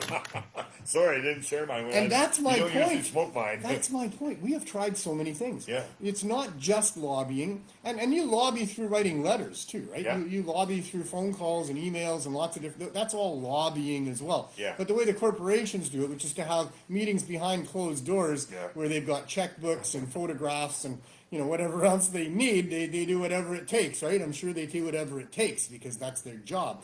And if you think the Russian government sending people to Siberia for failing at scoring a goal in a hockey game is harsh, you should see what some of these big corporations do to some of their key black ops players that don't get their jobs done. I'm only just imagining this. I have no evidence of such things. But I'm telling you, threats and bribes and whatever it takes is the mantra of many of these big corporate bigwigs that run the show there. Whatever it takes. And if that means you have an off-the-books black ops department that makes sure that the competition is put down and that obstacles are overcome, whatever it takes, that's what they do. So, yeah, that's what we've been up against for a long time. I'm talking about Jody's, what do they call that thing? Well, the Save Our Lounges. Yeah, but she's got to go in front of the Board of Variation. Or Is what? it the Board of Variance that Jody's going before? Yes. I think, do Maybe. believe she's mentioned it. But Dana's doing the same thing, isn't he? Well, he's got a hearing on the 6th, but that's Is that the before variance? that's before 3 members of council that are being put together, and it may well be either a Board of Variance hearing or something that's akin to that. I'm not sure if it's exactly Something like that. And it may be, because I've been to those meetings, and I think they do have something like, a couple, 3 representatives. But in any case, in Dana's case, he's got 3 of the city councilors, and he knows who they are, and they're going to be not hearing any submissions from the public. So you may or may not be able to witness it. In fact, I think you said you would be able to witness it. It'll be online. It'll be streamed online. But you won't be able to be there. But you won't be able to be there. You won't be able to, and if you are there, you won't be able to speak to it at all. But what you can do is provide Dana and his lawyer, Jack Lloyd, with letters of support, especially if it's a personal testimonial of some way that the access that Dana's been providing to the psychedelics has been of profound benefit to you. If you're one of those people, he's looking for you, and he wants to hear, and he wants those letters. So if you've had a profound, life-changing experience that's benefited you to do with the psychedelics, then here's a way that you can give back and help out in a really good cause, because the war against drugs is alive and well, and raging on. As we see Dana, his mushroom and psychedelic cafes getting raided here. No charges yet, but raided and have all their inventory stolen in an effort to intimidate and to shut them down, which did not succeed. Back open, at least the main store, the next day, and the other stores shortly after that. And by the way, Dana's opening his second get your drugs tested location as well. That's good. Coming up Good. and you would think that he should get some kudos for that. Yeah. By these people that are continuing Maybe on that's with the why drug he's war. got 3 counselors on his side. Well, they're not necessarily on his side. They're not? These are 3 but they're counselors just that are gonna going to speak for him? adjudicate. They're going to adjudicate what his lawyer presents. Oh, so and Jack will be doing the talking. Jack, Gotcha. and Dana won't even be doing any talking. Really, according to Dana. Yeah. Wow. But that's coming up on the 6th of December as well. So not a lot of time. Time goes really quickly. Get that in there, and also they raided, and I think charges have been laid against at least 2 of the organizers of DULF, the Drug Users Liberation Front, who had great support from many different people, including Dana, including myself. Although I have some issues, not with them. They were simply pushing the envelope to where eventually we could probably, hopefully, get some reasonable, safe supply access or safer supply access. But certainly I have issues with a government that would go in there the way that they did and try to shut them down like that and charge them and all the rest of it while people are dying because of a government orchestrated poison drug supply. Believe it or not, this whole drug prohibition is what's driving the street drug situation in the first place. And they're the ones responsible for it. And now the carnage is piling up and obvious, and they're going to go after some of the people that are trying hard to do the right thing and get governments to do the right thing in stopping at least some of the carnage by putting in a reasonable group of policies that would work a lot better than what this prohibition stuff has done for sure. So yeah, that's good. And we've got our own court case coming up, so there's another front where we were raided and charged with selling without a license. We've yet to go to court on that because Jack hurt his ankle, and we don't have another date yet for that. Hopefully but you'll be here okay we for are. the 6th. Dana hasn't been charged, but they've certainly spent a lot of tax dollars going in. Although they'll get those back when they sell the stuff that they stole off of him. They can probably sell it within the police I thought it ranks. was for the Christmas party because it was pretty close. Yeah, but somebody's got to pay for that stuff. Nobody gets away for free in those organizations. And now apparently they're going to allow for police officers to experiment with psychedelics. Oh, nice. And for PTSD? You hope it's nice. But I know Casey McFarland, she has some serious concerns that people that are going to use these substances, if they're not in the right frame of mind, maybe it won't do the right benefit. If you go into those things thinking, I've got anger management issues, I would really like to solve some Yeah. of that. I'd really like to stop getting angry with my children or my wife or whatever it is. And you go into it with that intent, Yeah. well, then you can get that result. Yeah. But if you go into it just as a person who is skeptical, you like beating people up, it really is what drives your adrenaline. Yeah. I mean, maybe you come out of it a more angry person. I really don't know. But I know that it should be very carefully entered into, and that those are some of the considerations that should be taken into account. So we'll see. Well, but maybe they're see. using the stuff they stole off of Dana to, Well, I'm sure if it's a police officer, he's probably going to be in some medical care, and they maybe do it in an office or something where it's supervised, right? And then it depends a lot on what their agenda is. Because I know they do that. What with are they the trying to Army achieve? personnel and stuff right now. Right now, they have offices where those people where they can go and do a dose, and they talk you through it and all kinds of stuff like that. So I see that there's still a lot of that stuff being used as ammunition by people who would like to discredit Yeah. such things. yeah, So it really depends on what their agenda is. Yeah. And doctors are not necessarily in the right position to be the ones making those decisions for people. They've already got a very skewed view of medicine and what people should or shouldn't be able to have for themselves and that sort of thing. And the other side of it is, is their agenda about controlling it in a way that can make big profits for people that want to capitalize on any legalization that comes out of it? Do they want a legalization that's going to be tightly controlled so they can have these tests on these police officers? They can gather the negative feedback and come back and say, well, so there is some benefit, but it needs to be done in such a controlled way as that they're getting it from legal supply Yeah. sources, and that blah blah blah, all of which designed simply to max the profits that they can make off of this stuff. So that's my skepticism that I've come by honestly. When I look at these things, I don't trust the medical industrial complex. I don't trust the enforcement arm of government. I don't trust government, period. And so we'll see where it all goes. But as for different methods of trying to achieve change, the best is if you can afford an expensive lobbyist who has checks and pictures and get the job done that way, I'm sure. Next up might be public opinion.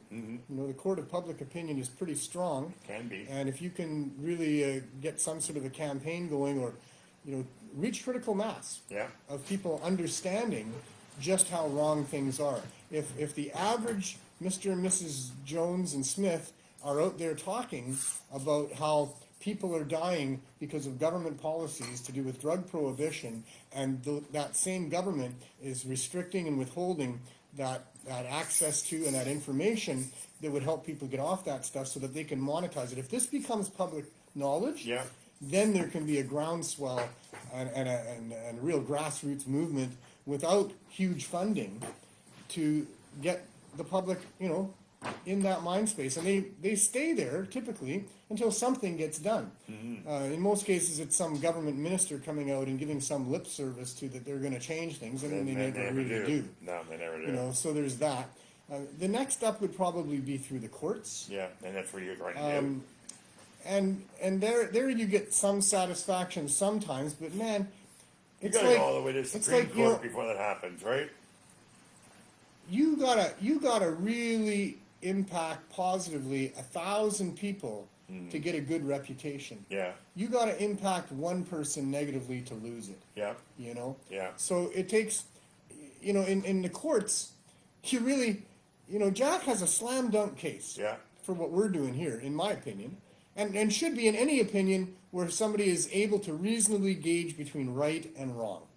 There is no question that we are doing government work here in helping the people that need it the most, that society wants to have helped for the most part by their tax dollars, and yet we're coming up with nothing but excuses and delays and opposition at the highest level of the federal government to what we're doing, because they want to protect the bottom line profits of the monopoly that they've got in place there of selling only by license and growing only by license. So if the public could get a hold of, if the courts, like in Jack's case, it shouldn't be difficult to convince a wise, unbiased adjudicator Yeah. you know, This is needed. what is right and what is wrong here, yeah, right? Yeah. But, you know, Jack's going to have to prove his case 10 times over. Yeah. And the Crown, they've got nothing to begin with. There's no victims that they can show. There's no harm that we've done in any way. What we are doing is impacting the neighborhood, but it's all positive. Positive way. So You even hear that from the officials in the neighborhood as they Yeah. walk home from their official jobs and stuff. but all they're going to have to do is come up with one little, you know, tidbit Yeah. of stuff, and Yeah. the judge could take that tidbit and overrule the mountain of evidence Yes, yeah. that all we're doing is good for people and really needs to this be is done. one little bad thing outweighs all this Yeah. good stuff. Whoop, So oh, we just do one have thing. that challenge in the courts, but thankfully we do have that ammunition and they don't. So we should still be able to win in the courts. However, just as in the court of public opinion, where a minister can diffuse all of it by coming out and lying some more about what they're going to do that they're not, also with the courts it seems that government accepts the ruling, makes some minor changes, doesn't really address the core issues that we're after, and we're right back trying to get it Yeah. back before the courts again. So there's that. Next up would be the media. Yeah. If you can get, you know, even some members of semi-mainstream media to break the story, then it could be broken into bigger medias and it At could carry Costco on. today, we were talking about that. The ladies were like 30 pairs of socks. Yeah, we're providing the downtown east side. Well, and I told her about the CSP. She said that stuff needs to be in the media. I said, yeah, right. but it won't be. It won't be. It won't be because the government put. I said they even ask us for a prescription for anything over 10 milligrams. Yeah. That the people have to have this, and they live on the streets. Like really, like. And she was even flabbergasted. But Yeah. they don't know if the public opinion, people knew about what we were doing down here. Then they would have those 1,000 people Yeah. on our side. That's right. But they won't do that, and that's what this show's about. It would generate public opinion, which Yeah. would also, and all of these things would combine, and then we can get this done. Yeah. But so there's that, and then you know if that's not going to work, then there's you know the public media and what we can do amongst ourselves, you know, in the public to try to get the thing going. And that's what and, we're and doing that's the show. through memes. Yeah. And that's through showing up at different press conferences, with having signs, it's with having protest rallies, it's with having a whole bunch of other mechanisms of alerting the public. It's a poster campaign, it's an art display that's happening, a live art display happening on a street corner during rush hour. It's a whole bunch of different things like that. And then after that, there's kind of the next tier would be individuals, you know, at home, writing an email, making a phone call, writing Yeah. a letter, all of those different things, and repeatedly doing that, and then more and more people doing that. And so eventually then you spark all of these other areas as well. The media gets involved in public opinion, blah, blah, blah. So that's kind of what we're doing. And, you know, you can see how when it's life and death, it can be very frustrating for the people that are trying to get it done when you run up against the corruption and the barriers that are put there. And that you didn't expect to be there because it's the government and they should be helping us, right? It's even more painful that way. Hey, we didn't expect this. That's what happened to me. Yeah. You know, I was naive. I kind of believed that really, you know, bottom line, people all have a heart, and that includes people in government offices. But I didn't understand that how things get corporatized, and that, you know, it's just by the book. Yeah. And it's, well, this is the rule here. And we really need to put the humanity and the compassion back into how governance is done, Yeah. especially. Yeah. I mean, and if that happened, then there'd be more compassion and reason amongst people as well. Yeah. It's just like any organization, you kind of take your cues from the top. And at the top, the government really isn't doing things to give a shit about the people that are most in trouble here. And you know, we're the ones experiencing it, and the media won't cover it because they're in cahoots with the government, and the courts are also in cahoots with the government, and so it can become very frustrating. Yeah. You know, and you do find out that, oh my God, this is all just corrupt. And the bottom line, what we need is love. Yeah. You know, what we need is people in those positions of authority, or, you know, I don't like to say power, Yeah. but it is. You know, they're powerful It's powerful, positions that yeah. they're in. Yeah. They've taken that power and used it to protect the interests of the corporate elite who's gotten to them through whatever means. Money. And Yeah. we need to have mechanisms in place in a democracy where they can't do that. Yeah. Where there can't be that type of lobbying, there can't be those types of decisions. Regulatory boards continually get taken over by the very forces that need to have the regulations imposed on them, to avoid those regulations.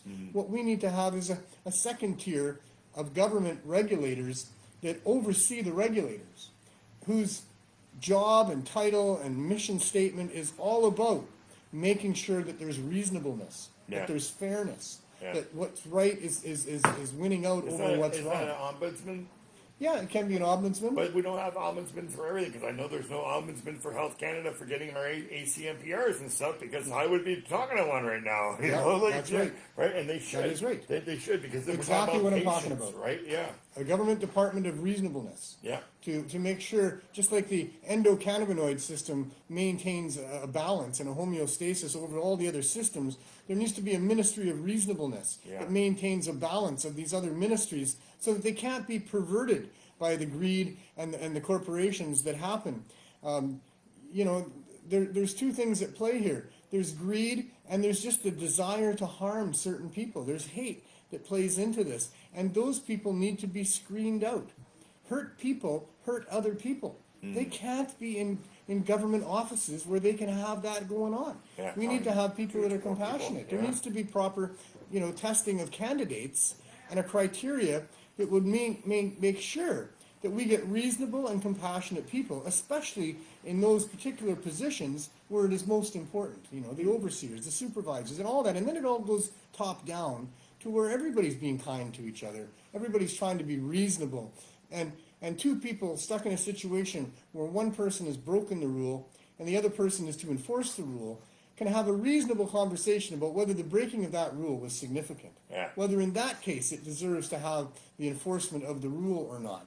And people would be given the discretion, because they're not hurt people trying to hurt other people. They're compassionate people in a position where that's what's important in their job, Yeah. is to recognize that you're dealing with a citizen. You're dealing with somebody who had a situation. The reason that they chose to break the rule was because something was going on for them that they needed to break the rule. For, yeah. And you got to give them the benefit of the doubt. You got to go into it believing that there's a pretty good chance that there was a good reason for that. Yeah. And you got to have the ability to say, hey, I understand, carry on, good citizen, and recognize that in some cases there's rules to protect things from happening that wasn't at play here. Yeah. Or the opposite if it's true. Like some people make stupid mistakes that hurt people and some people Yeah. on person. That's true. All of that, right? Yeah. But it needs to be reasonable. That's all I'm saying. Yeah. That's it. We need don't have somebody to reasonableness oversee here. it. Yeah. We've got Wish there was an ombudsman for all the departments, and then we probably have some fairness, right? a government ministry of reasonableness, and however Yeah. many people that takes, I'm not sure. Yeah. But maybe you don't need to have one person riding in every police car, but you should have cameras going on in those police even cars so that one person can sit and look at the issues that arise from a dozen police officers during the course of a month. This person gets to review Yeah, those. and they have that. The Some of police that is in place. Complaints Commission, and there's the IIO, right? So even those guys have people who watch And over there's top of them. parole boards, Yeah. and there's these other things, but they're not functioning properly. Yeah. There's problems. Yeah. With the case of the parole board, there's the case of the NHL goalie Edwards that had his parents brutally murdered 30 some years ago. Oh, okay, that's probably why I don't remember. The guy's name was Lovey Yeah. that did that. That was pretty high And back that then. family, for all of these years, have been deprived of what you would think would be, right there, provided by government as supports Yeah. for victims of violence. And this was crazy, terrible violence. The Yeah. mother was stabbed numerous times. This was a violent predator. And he's been allowed out on releases where there's no tracking of him, and the family's not even alerted to this. He's made threats against the family over the years, and yet what happens when he comes up for, parole board hearings is that, that the reasonableness doesn't prevail. Yeah. Like justice isn't involved in that. There's other things involved. The rights of this, nasty, violent criminal supersede the rights of the family that he has so brutally affected for all of these years. And the tale of sorrow from that family and how that's impacted the kids that were kids at the time and how it's affected their lives for 30 years and on it goes.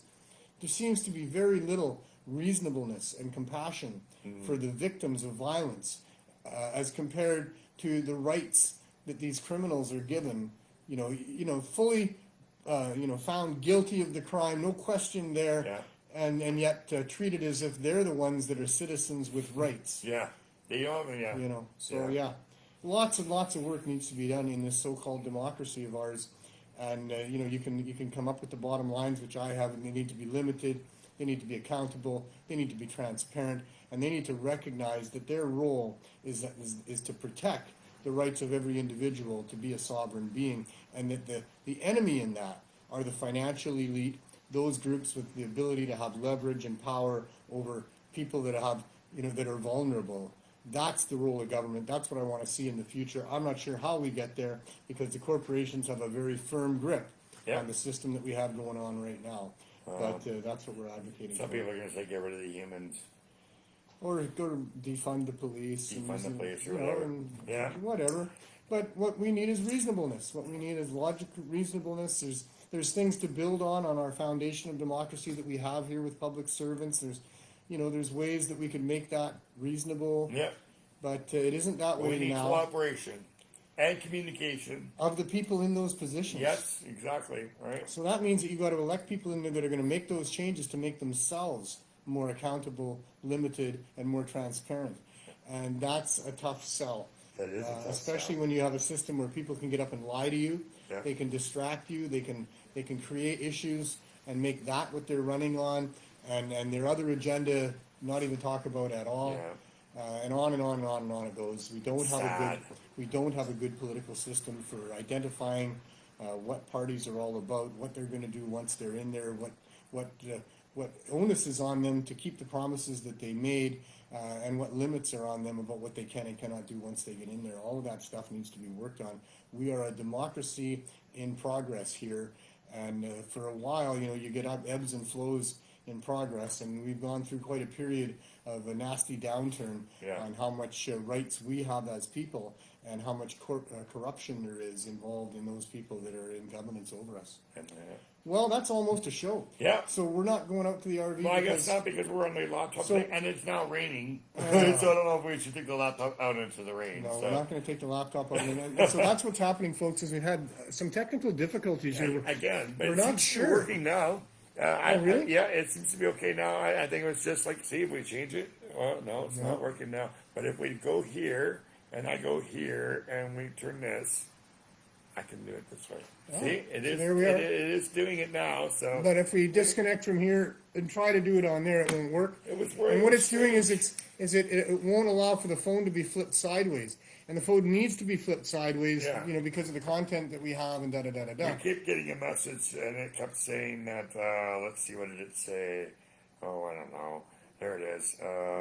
It said, landscape not supported. Rotate your device back to the vertical orientation for a better live stream experience. So obviously Facebook their is opinion. probably having a problem, right? And somebody suggested that I just log out and log back in, but we didn't have enough time. It was already 4 o'clock, so we just went with the laptop. Because, And now it's almost 6. yeah, it's almost 6. So I get to say goodbye with you, or do you want to do it by? You can stay here and say goodbye if you want. I mean, All right. I got to click this end here over here when we're done. So Okay. Well, and we started a little bit late today too, and not that we're on any clock. No. Although I'm kind of I play games with everything all the time, And you've got and I was told that I responsibilities. should do a 2-hour show, and so I've tried to be faithful to that all the way through. Although Neil, God bless your heart, my friend, I miss you, but. He always said, if you don't have good content, you don't do a longer show. When the content is done, you're done. You're done. There's no point in just extending it out to get to 2 hours. So I try not to do that as well. Yeah. I try to squeeze everything in, actually, and we you didn't done pretty really. good today. Did we? Yeah.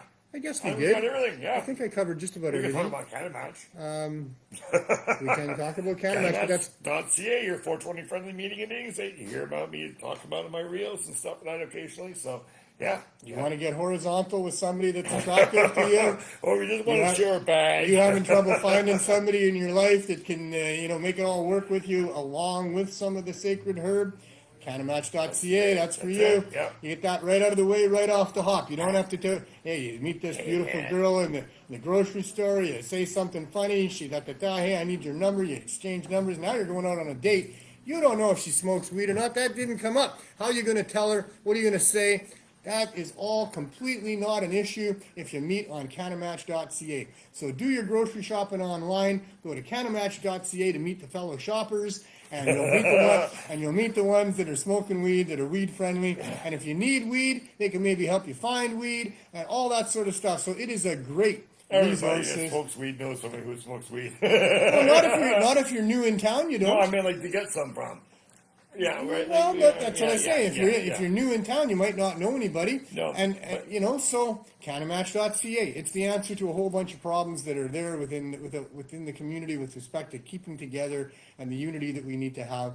Highly recommend Canamatch.ca. Thank you. All right. All right. And I still got 3 or 4 minutes. You do. I Yeah, do, I got. 'cause, Yeah, you well, know, we because started a little late. Yeah, yeah. And I try to be true to what I said. Tried to I watched the a little bit, not much. I mean, there's no penalties for going over or being under, No. whatever. No. But I try to give people what they're looking for, a 2-hour show. Maybe you're looking for a 20-minute show. I'm No, very sorry about that. I hope you watch it in segments. We could say click You the know, link on the 6 GoFundMe. days.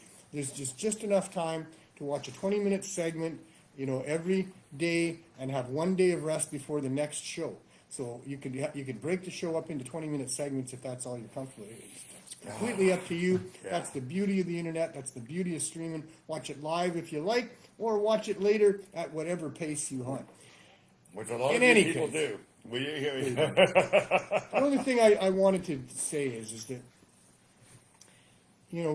for most of the shows, and you can go back and watch the end of just about any other of the THC shows, the last 20 minutes or so are usually dedicated to just laying out, how we got here, what we are, and what it's all about. I'm not doing it today because it doesn't get done in 2 minutes. But what I can tell you in a couple of minutes is that, this is a journey that's been going on for a long time to do with freedom, basically.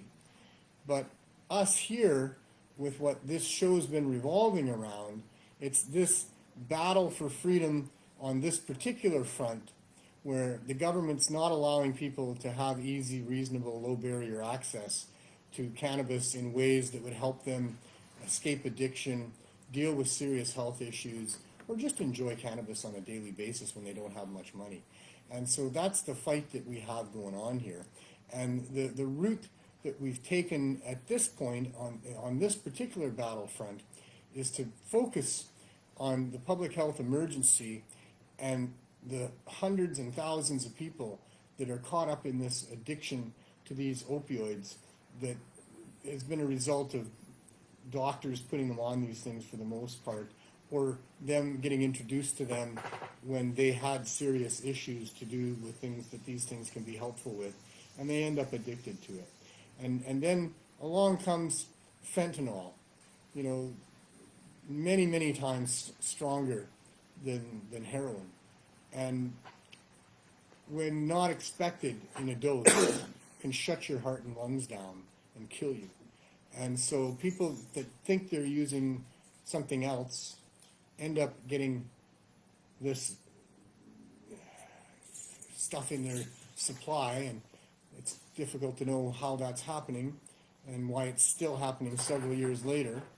I mean, there is a lot of demand for fentanyl as well.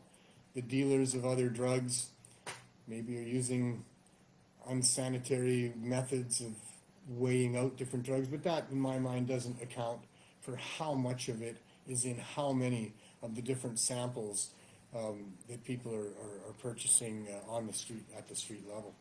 So there's a poison drug supply that continues on, and with prior knowledge to addiction, because of a presence that we had, myself, David Mamo Levine, my son, with the Herb School almost 20 years ago now, we learned about the value of cannabis edibles in getting people through withdrawal.